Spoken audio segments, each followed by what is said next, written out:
Alright guys, how you doing and welcome back to another video. So the Call of Beastmen DLC for Total War Warhammer has finally been revealed to us, and just like the Blood and Gore pack, it seemed to have got leaked before it was intended, but it was kind of confirmation of what a lot of people were speculating for quite a while now anyway.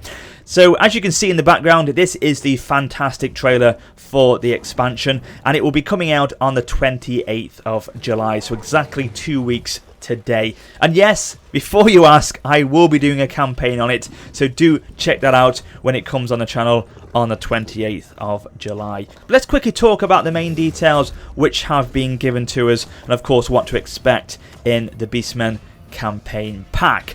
So these guys, as you would expect, can be played in the Grand Campaign, multiplayer and custom battles. However, this new expansion will introduce a compact story campaign called An Eye for an Eye, which essentially pits the Beastmen in a berserk guerrilla war against mankind. The theatre of conflict is a bespoke campaign map representing the densely forested landmass stretching from the Reichland Channel in the west to Hochland in the east. The player assumes the role of legendary beast lord Kazrak the One-Eye as he lays waste to the lands of men and attempts to slay his nemesis Boris Todbringer, the Graf of Middenheim. Other Beastmen tribes lurk in the wild woodlands, however, and a great show of arms will be required to secure their loyalty.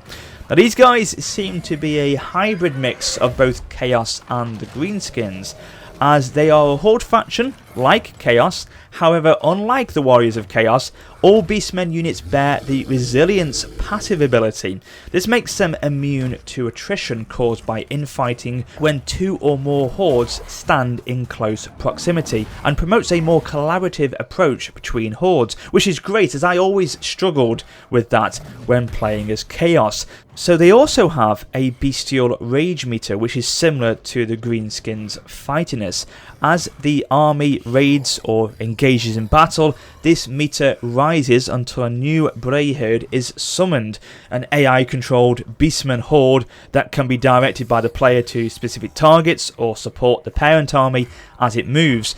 If an army's bestial rage falls too low, however, it may begin infighting, leading to loss of troops, and in worse instances, mutiny. Now the Beastmen's playstyle is also characterised through their unique army stances. Beastman Ambush is their standard mode of a campaign map movement and enables the army to ambush enemy forces on the move. The Hidden Encampment stance lets the army melt into the shadows and focus on their infrastructure and recruitment, invisible to all but the keenest-eyed enemy lords. Beast Paths enables the army to ignore impassable terrain, much like dense forests for example, by following the secret paths known only to their kind. If an army is attacked in this stance, the ensuing battle will take place in one of the atmospheric new Beast Path battle maps. Sounds pretty damn interesting. Unlike other races, the Beastmen can also enter the raiding stance to harvest income, increase bestial rage, and sow public disorder in enemy territories.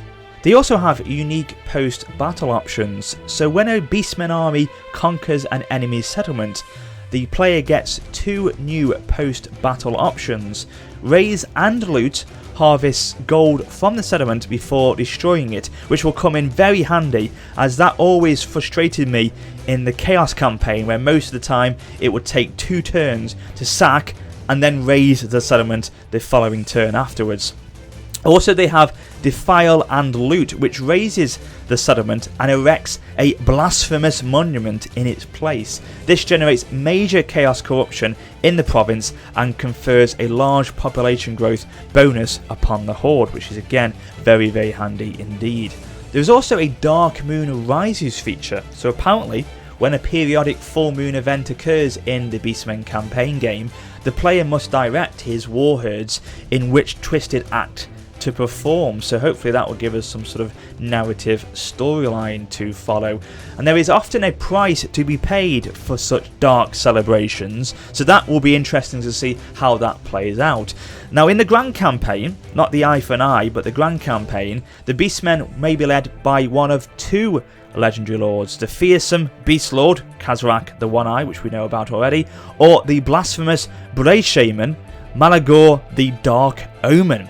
Each has their own skill trees, abilities, quest chains, legendary items, and Grand Campaign start positions. So Kazarak begins the Grand Campaign in the Toboro region of Estelia, while Malagor begins play in the Marshes of Madness, deep in the Badlands to the south. So that's really good, as that will now offer unique start positions to both lords, a unique flavour to both campaigns, which was obviously a negative to the base game.